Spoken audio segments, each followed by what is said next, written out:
제가 너무 오래간만에 어른 설교를 준비하다 보니까 되게 많이 떨리고 많이 힘들었어요. 그래서 오늘 그 시편 전체 150편 말씀들은 정말 너무 모두 귀하고 소중한 말씀들입니다. 그래서 한 편을 골라서 말씀을 전하기가 쉽지 않았는데요. 앞에서 목사님들과 전도사님들이 전하신 시편 본문 또한 저도 너무나 좋아하는 본문들이어가지고 수요예배 말씀을 영상을 또 다시 듣고 했었는데요. 마침 교회에서 사랑하는 시편이라는 주제로, 내가 사랑하는 시편이라는 주제로 설교를 준비해야 된다는 전화를 이렇게 받았는데요. 그때 제가 기도할 문제가 좀 있어가지고 오늘 본문 시편 127편 말씀을 읽고 있었습니다. 그래서 평소 좋아하는 시편 말씀이 여러 편 있었는데 오늘 본문을 시편 127편으로 정하게 되었습니다.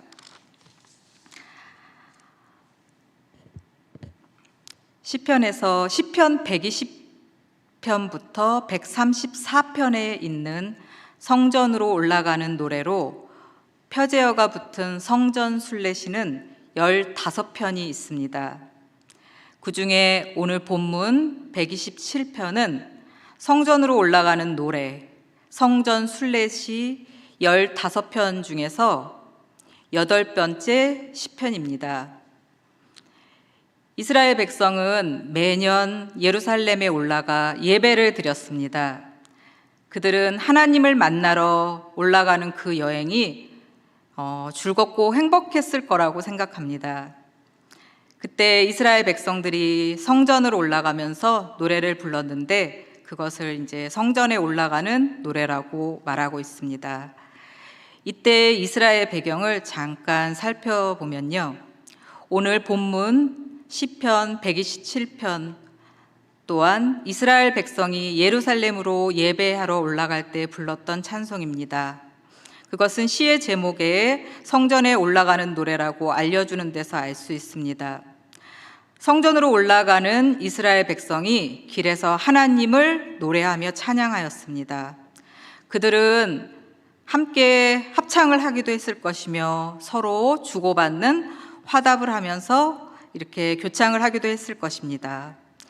이스라엘 백성은 고향에서 성을 쌓고 또 농가 밭과 이렇게 농가 밭에 씨를 뿌려 농사를 짓거나 목축업을 하면서 살았습니다.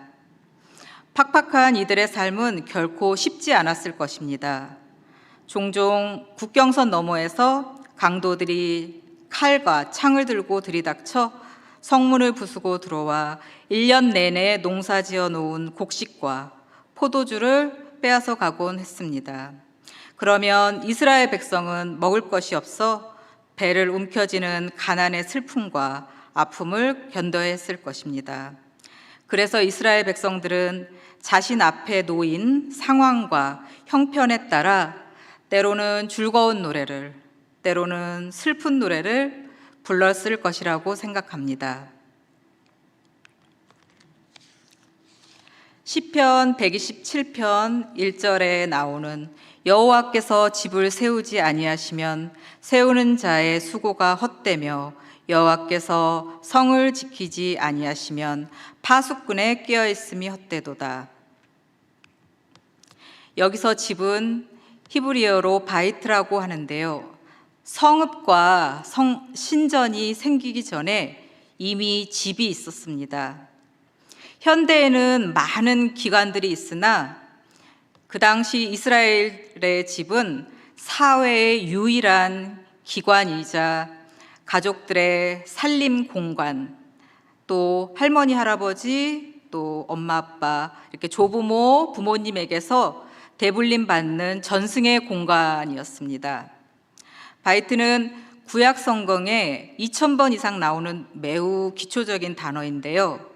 그 쓰임새가 매우 넓습니다.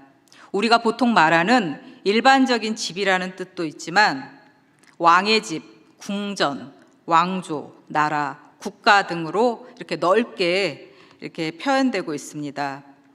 그러므로 여기서 말하는 집바이트는 단순하게 일반적인 집만을 말하고 있지 않다는 사실입니다.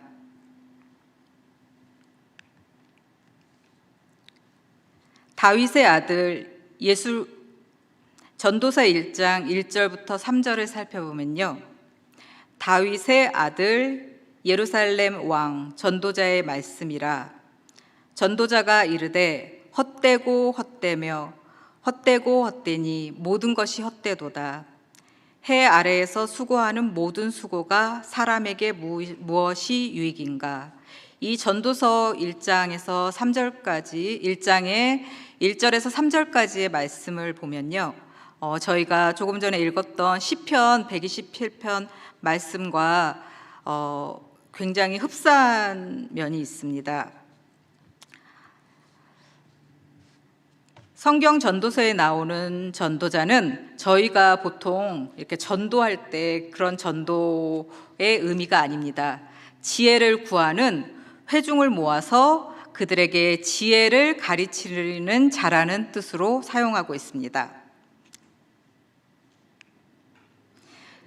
저희가 조금 전에 읽은 전도서를 이해하는 핵심 단어는 히브리어 헤벨인데요. 우리말로 헛되다. 아까 지금 전도서에서 계속 반복되는 127편 위에서 계속 반복되는 헛되다라는 헤벨이라는 히브리어입니다. 이 뜻은 입김, 소량의 바람, 숨 이런 뜻도 가지고 있습니다. 영어로는 무의미한, 쓸데없는, 소용없는 이런 식으로 번역을 하고 있습니다. 그래서 아무런 효용 가치가 없다는 것을 부각하고 있습니다. 현대인 성경에서도 무가치하며 아무것도 소중한 것이 없는 이라고 번역하고 있습니다. 그래서 이렇게 공허한, 텅 빈, 무의미한, 또 허무, 공허라고까지도 이렇게 번역하고 있습니다. 3절에서 물었던 질문, 해 아래에서 수고하는 모든 수고가 사람에게 무엇이 유익인가의 대답은 시편 127편과 조금 전에 읽은 전도서 1장 말씀의 저자인 솔로몬의 고백을 통해 보면 사람의 모든 수고는 유익이 없다라고 말할 수 있습니다. 특히 전도서 1장은 저자인 솔로몬 왕이 인생을 살아가면서 깨달았던 인생의 고백이 절절하게 여기에 드러나 있습니다. 저와 성도 여러분들이 잘 알고 있듯이 솔로몬 왕은 통치하던 기간에 이스라엘 전 역사에서 최고의 전성기를 누리던 때였습니다.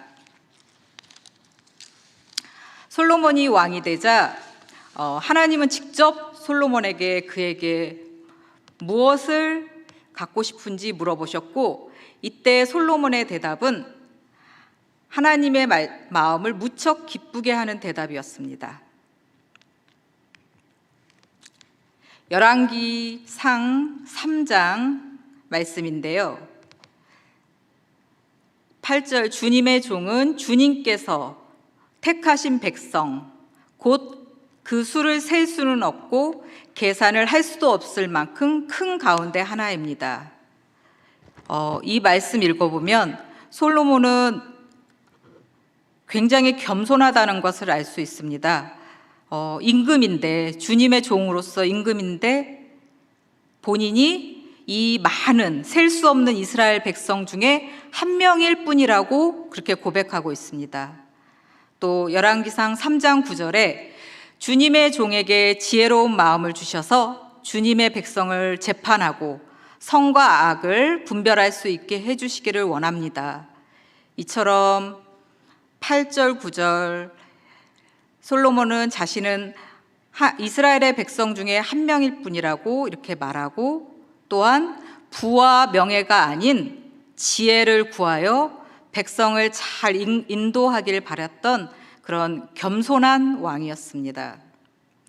그러자 하나님은 솔로몬에게 내가 달라고 하지 아니한 부귀와 영화도 모두 너에게 주겠다라고 말씀하셨습니다. 그리고 네 일생 동안 왕 가운데서 너와 견줄 만한 사람이 없을 것이다.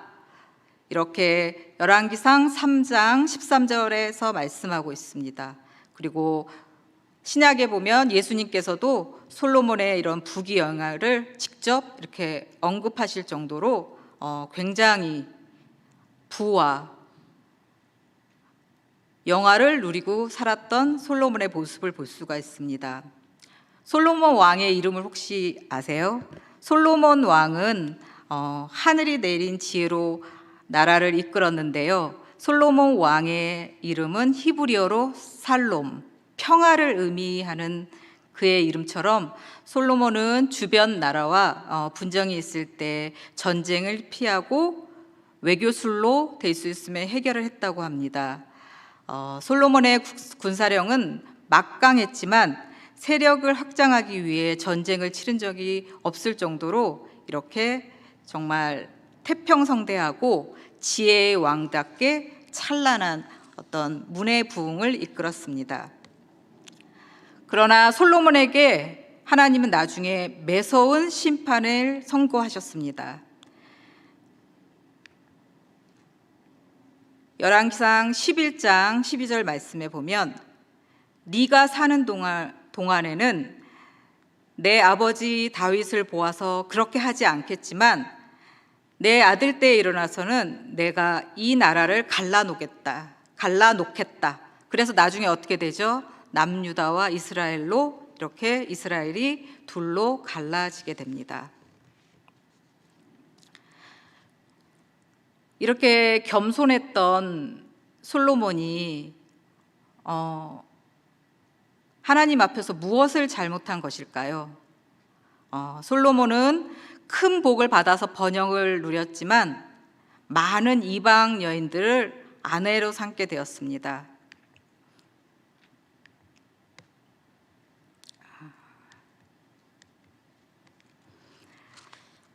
그래서 하나님께서 이스라엘 백성에게 이방 여인과 통용하지 말고 우상을 숭배하지 말라고 신명기 7장의 말씀에서 경고하고 계십니다. 그리고 또한 신명기 17장 말씀에 이미 이스라엘의 왕이 된 자는 말과 은금과 아내를 많이 두지 말라고 이렇게 또 계속 경고하고 계십니다. 이뿐만 아니라 솔로몬에게 2번 이상이나 하나님께서는 하나님의 명령을 떠나 우상을 숭배하게 되면 솔로몬을 폐위시키고 나라를 빼앗는다는 심판의 경고를 계속하고 계시나 결국은 솔로몬은 전도서 1장의 그 후회처럼 인생의 후회와 절절한 고백 속에서 살아가게 됩니다. 이런 솔로몬의 인생의 후회와 절절한 고백 속에서 솔로몬은 무엇을 깨달았을까요? 위에서 잠깐 언급했듯이 솔로몬의 시라고 알려진 시편 127편은 단순히 집을 짓는 작은 그냥 집만 짓는다를 떠나서요.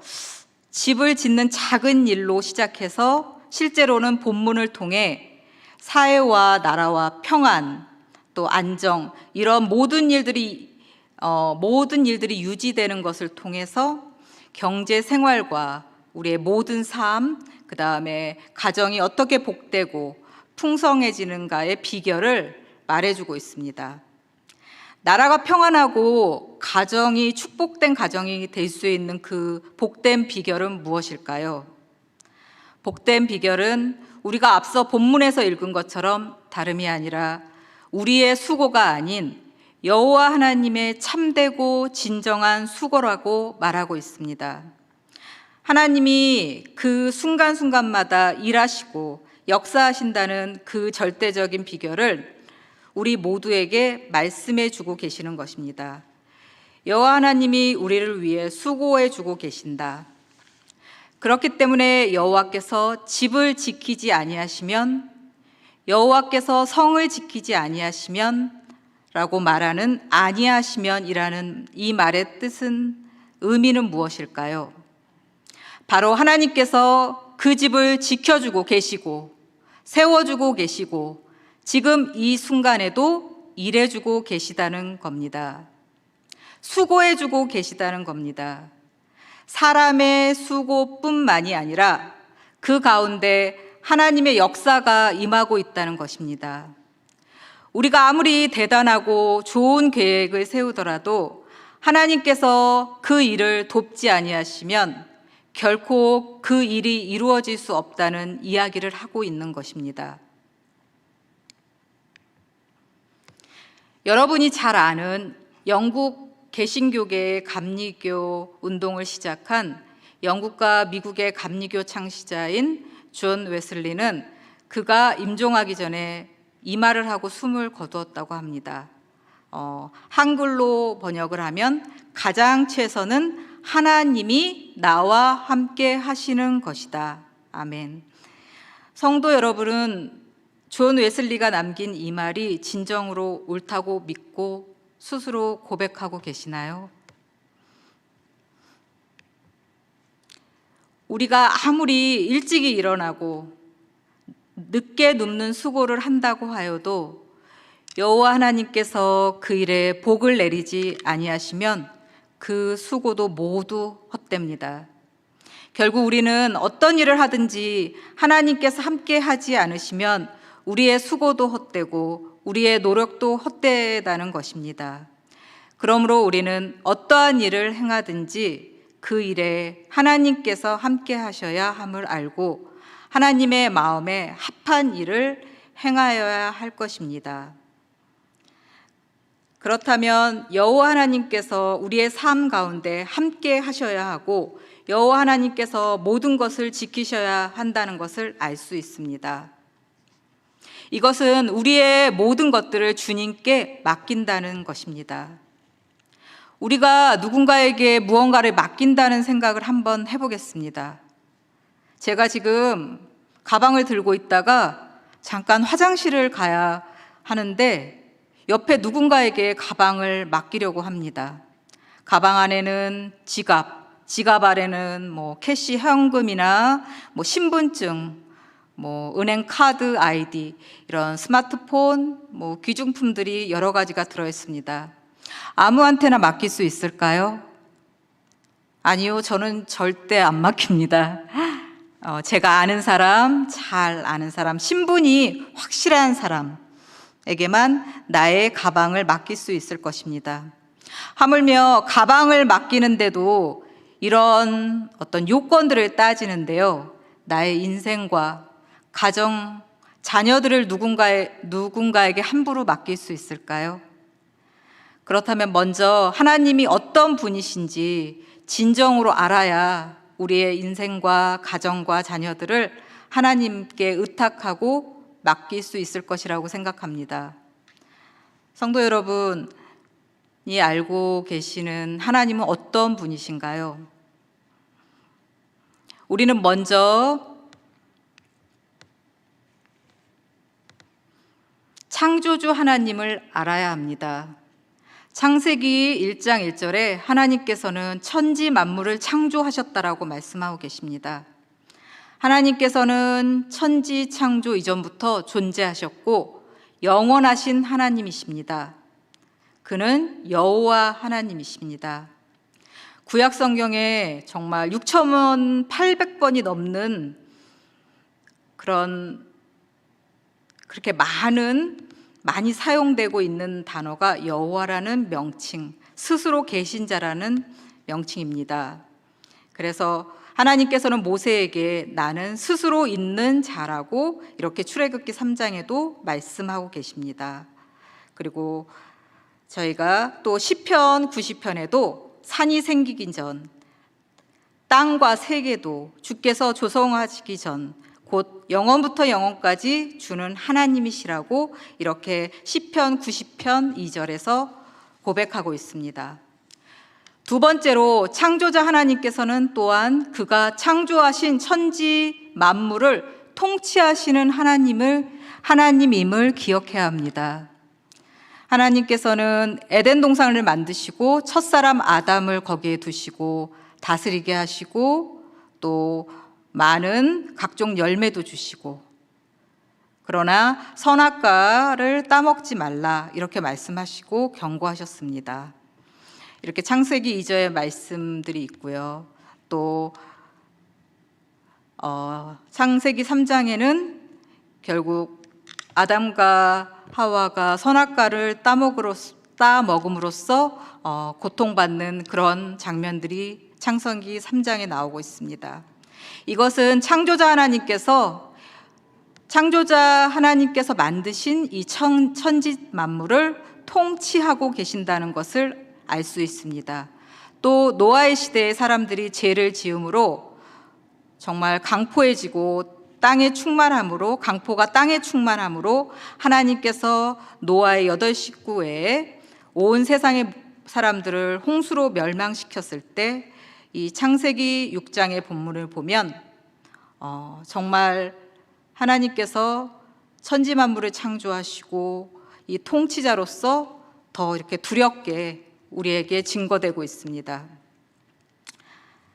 이렇게 하나님은 살아계셔서 그가 만드신 우주 만물을 홀로 통치하고 계십니다.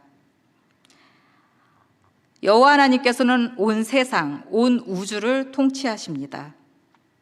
마지막으로 세상의 모든 일은 하나님의 섭리 가운데 발생하고 이루어지고 있다는 것입니다. 이것은 곧 하나님의 주권과 섭리를 말하고 있습니다. 이 새 성경 구절의 말씀을 통해 우리는 세상의 모든 일들을 섭리하시는 하나님을 더욱 잘 알 수 있습니다. 시편 135편에도 여호와께서 무릇 기뻐하시는 일을 천지와 바다와 모든 깊은 데서 다 행하셨도다라고 말씀하고 계시고요. 또 마태복음 10장에서도 예수님께서는 너희 아버지께서 허락지 아니하시면 참새 하나라도 땅에 떨어지지 아니하리라고 말씀하고 계십니다. 또 이사야 말씀에 하나님께서는 이사야 선지자를 통해 나는 빛도 짓고 어둠도 창조하며 나는 평안도 짓고 환난도 창조하나니 나는 여호와라. 이 모든 일을 행하는 자니라. 이렇게 이사야 45장 말씀에 말씀하고 계십니다. 우리는 천지 만물을 창조하시고 통치하심으로 이 세상을 섭리하시는 여호와 하나님을 이제 믿고 따를 준비가 조금 되셨나요? 보편적으로 성실한 노동에 대해서 이의를 제기할 사람은 없겠지만 솔로몬은 이의를 제기하고 있습니다. 2절에 보면 아까 저희가 읽은 시편 127편 2절 말씀을 보면 너희가 일찍이 일어나고 늦게 누우며 수고의 떡을 먹음이 헛되도다. 성실한 노동이 복이 되어야 할 텐데 그것이 오히려 고생과 허무가 된다는 것입니다. 그래서 시편 127편 2절에서 말하기를 여호와께서 그 사랑하시는 자에게는 잠을 주시는도다라고 말하고 있습니다. 부지런히 일하는 것이 선인데 게을리 잠자는 것이 악일 텐데 하나님은 열심히 일하는 사람에게 왜 허물을 주시고 사랑하는 사람에게는 잠을 주신다고 했을까요? 그러나 이것이 어찌 성실하다는 것을 부정하는 말이겠습니까? 집을 세우는 주권을 하나님께 맡기는 사람과 그것을 자신의 주권으로 삼는 사람의 차이를 말하고 있습니다. 히브리어에서 보편적으로 쓰이는 저희가 보통 밤에 자는 잠인데요. 이 잠에서는 영어로는 보통 필요한 것을 공급하다라고 되어 있습니다. 그렇게 번역을 하고 있습니다. 그리고 잠을 잔다는 것은 정신적으로 안식의 의미를 포함하고 있습니다. 그 안식의 의미는 하나님으로부터 공급되는 것에 대한 신뢰이기 때문입니다. 하나님께서 내가 잠자는 동안 나를 위해서 일하시고 나를 위해서 무언가 하신다는 그 신뢰가 있기 때문에 평안히 안식하고 잠을 잘 수 있는 것입니다. 한국어 새 표준 번역에도 그가 자는 동안에도 복을 내리신다라고 나와 있습니다. 하나님이 근심하고 지친 자들을 안식하게 하신다는 것은 사람의 손으로 다할 수 없는 조건과 환경을 잠자는 동안 공급하신다는 의미입니다. 주어진 시간에 열심히 일해야 하겠지만 일할 시간이 모자라서 잠을 줄이고 우리가 돈 걱정, 물질 걱정과 또 자녀의 걱정으로 잠을 이루지 못하고 사는 삶은 곧 열심히 사는 삶이 아니라 어리석고 허무한 삶이라는 솔로몬의 고백입니다. 여기서 예수님이 주신 참된 안식을 위한 말씀을 기억해야 합니다.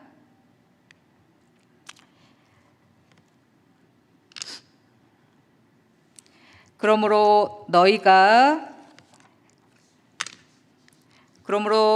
너희에게 이르노니 목숨을 위하여 무엇을 먹을까, 무엇을 마실까, 몸을 위하여 무엇을 입을까 염려하지 마라. 목숨이 음식보다 중하지 아니하며 몸이 의복보다 중하지 아니하냐. 공중의 새를 보라. 심지도 않고 거두지도 않고 창고에 모아들이지도 않고 너희 천부께서 기르시니라. 이렇게 말씀을 하고 계십니다. 죄송합니다. 제가 PPT를 조금 늦게 넘겼습니다. 또 너희가 어찌 의복을 위하여 염려하느냐 이렇게 말씀하고 계십니다. 그래서 마태복음 6장에 25절부터 34절까지 쭉 이렇게 말씀이 있는데요. 제가 거기서 세 절만 25절, 26절, 27절 이렇게 PPT에 올려놨습니다.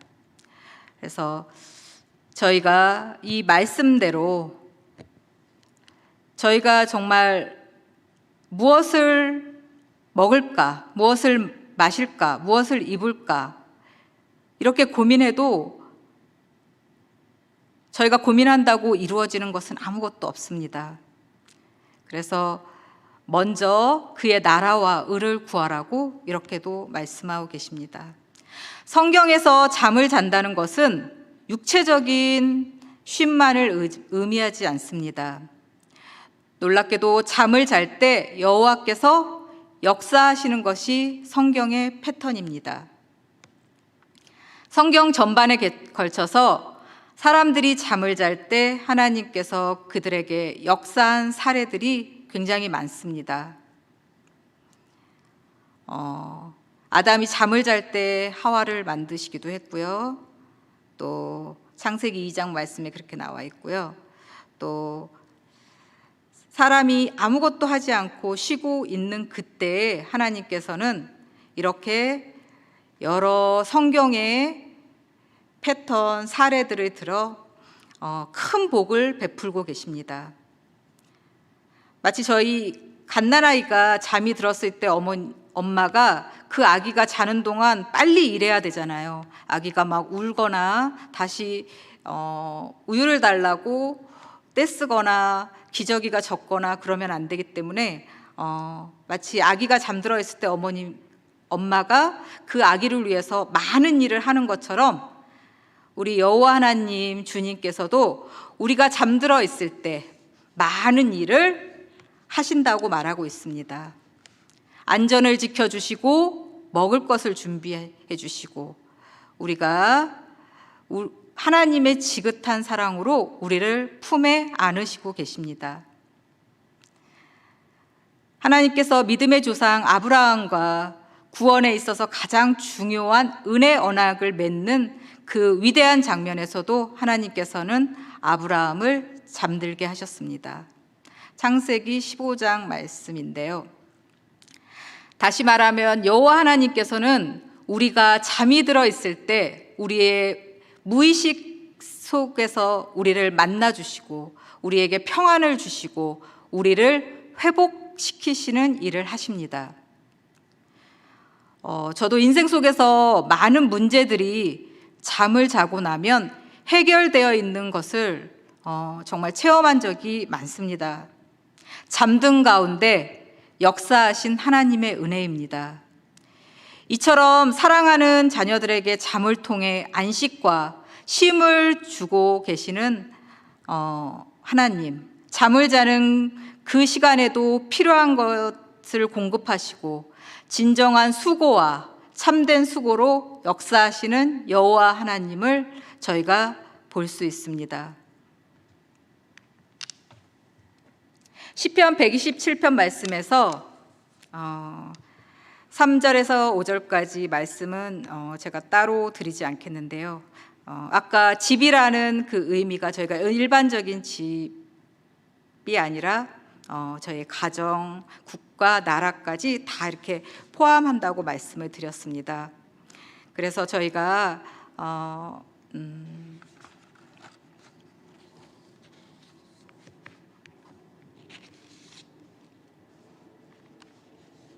전도서 3장을 잠깐 보겠습니다. 죄송합니다. 전도서 3장에 1절에 기한이라는 정한 때라는 의미가 나옵니다. 목적이라는 기쁨, 목적, 일이라는 뜻도 나옵니다. 모든 일에는 정한 때가 있습니다. 하늘 아래서 이 세상의 모든 일에는 하나님께서 그것을 이루려고 작정하신 때가 있습니다. 먼저 말씀을 잠깐 보면요. 이사야 14장 24절 말씀에 만군의 여호와께서 맹세하여 이르시되 내가 생각한 것이 반드시 되며 내가 경영한 것을 반드시 이루리라. 이사야 14장 24절 말씀에 이렇게 말씀하고 계십니다. 우연히 일어나는 일은 없으며 특히 성도들의 삶에서는 더욱 그러합니다. 하나님께서 모든 것을 목적하신 대로 의도적으로 작정하신 것입니다. 하나님께서는 자신이 하실 일을 작정하셨고 그 일을 아무도 누구도 방해할 수 없습니다. 내가 시초부터 종말을 알리어 아직 이루지 아니한 일을 옛적부터 보이고 이르기를 나의 뜻이 설 것이니 내가 나의 모든 기뻐하는 것을 이루리라 하였노라. 이사야 46장 10절 말씀에도 이렇게 나와 있습니다. 전능하신 하나님이 당신의 의지로 모든 것을 주관하고 계십니다. 이 성경에서 말씀하시는 이 사실들은 우리에게 커다란 안도감을 주며 우리의 두려움들을 사라지게 합니다.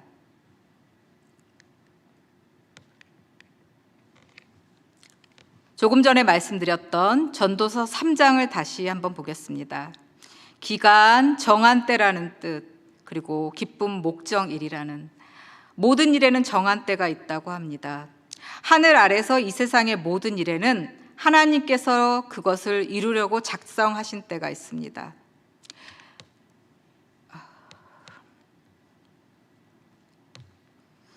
고대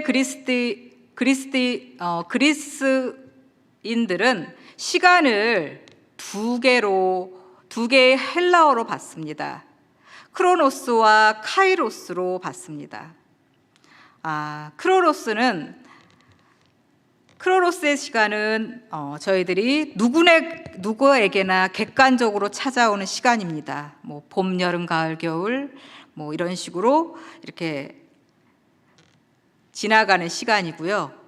카이로스의 시간은 단순히 흘러가는 것이 아니라 주관적으로 의미하는 것, 그리고 창조주 하나님께서 어떤 사건이 일어나도록 하시는 때, 또 기회를 나타내는 창조주 하나님과의 관계성이 있는 그런 사건들을 의미할 때 저희가 카이로스라는 하나님의 때, 시간을 말하고 있습니다. 오늘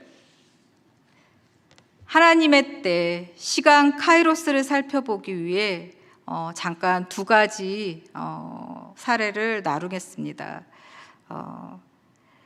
제가 특별히 아까 그 시편 127편의 3절, 4절, 5절에 그 자녀에 관한 말씀을 따로 드리지 않은 이유는 저희가 이 속에 말씀 안에 우리의 가정, 자녀들까지 다 이렇게 포함되고 내포되어 있기 때문입니다.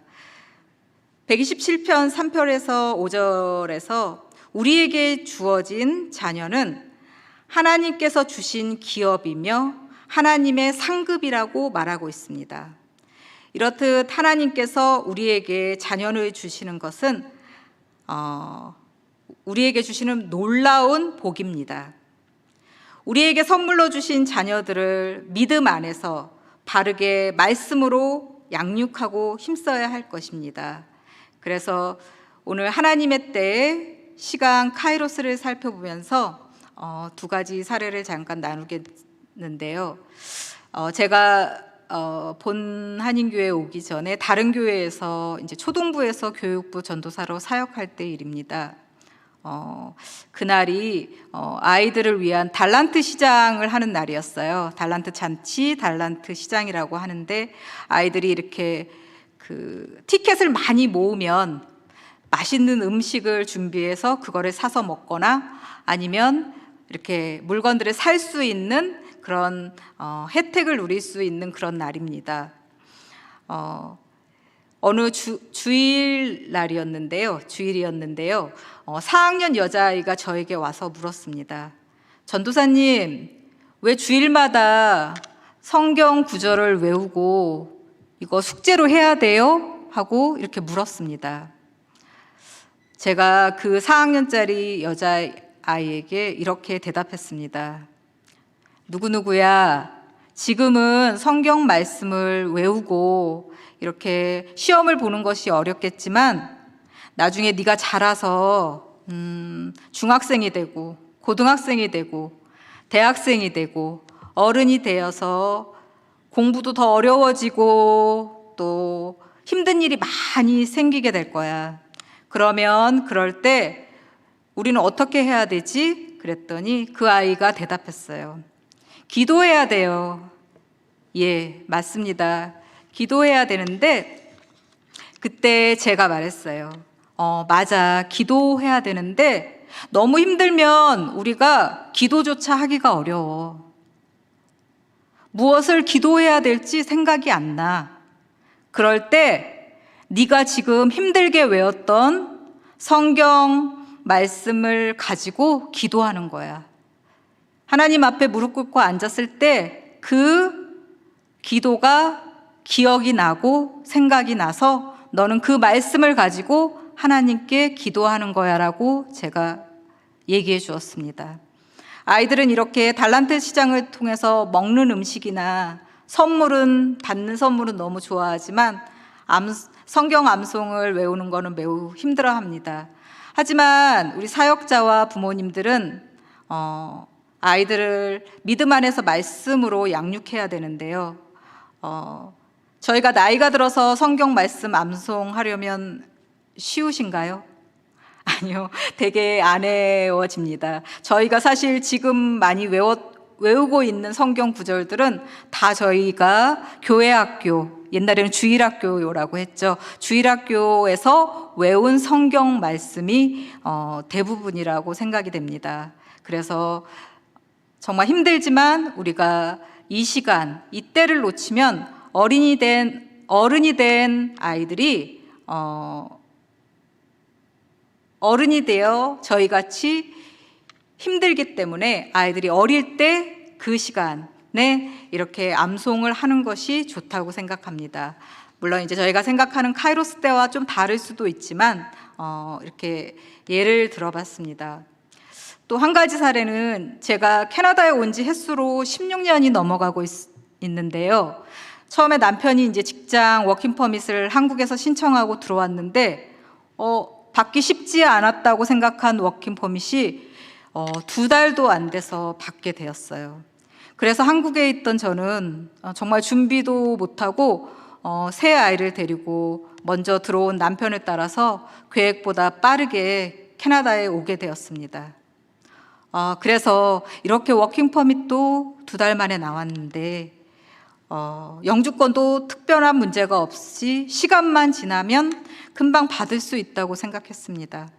그런데 1년마다 영주권 관련된 법이 계속해서 바뀌어서 2년 동안 서류는 완벽하게 준비했는데 서류를 넣지 못하고 계속 이렇게 킵하고 지니고 있었습니다.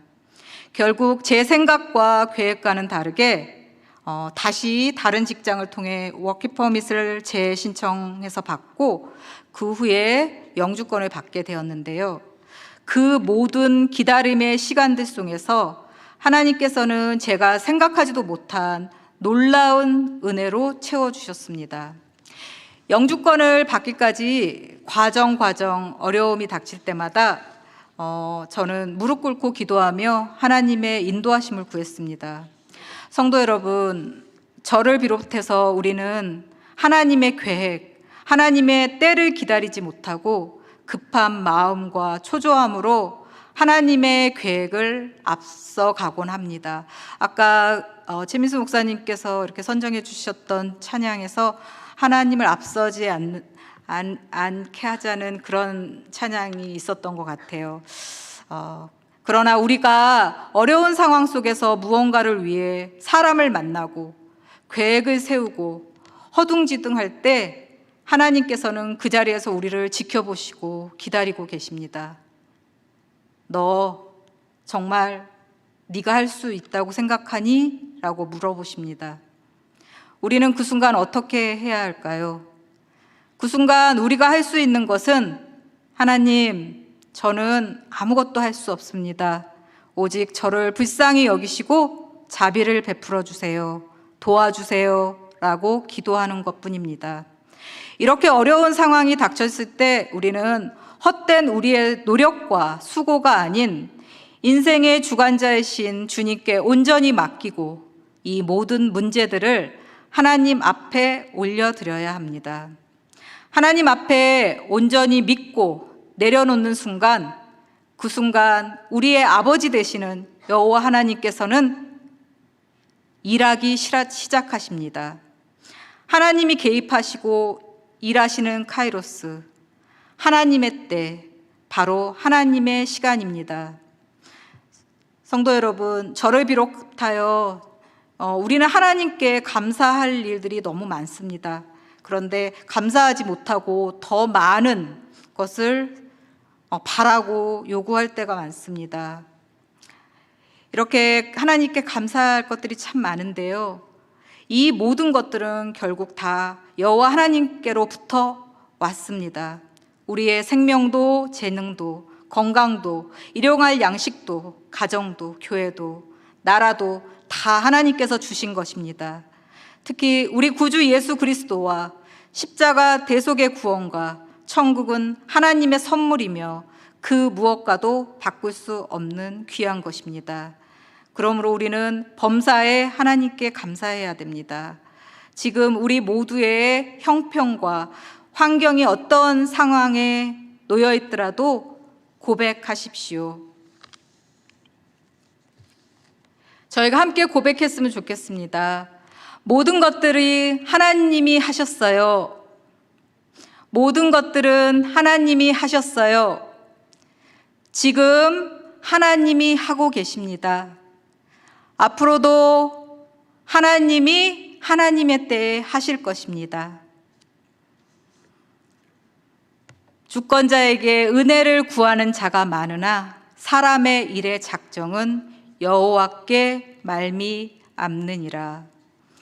오늘 시편 127편 말씀을 통해 우리의 인생의 주관자 되시는 그 여호와 하나님의 때를 기다리며 우리의 헛된 수고가 아닌 주님의 참된 수고로 살아가는 우리 모든 성도들이 되시길 기도하며 오늘 제가 찬양 한 곡을 준비했는데 하나님 감사합니다.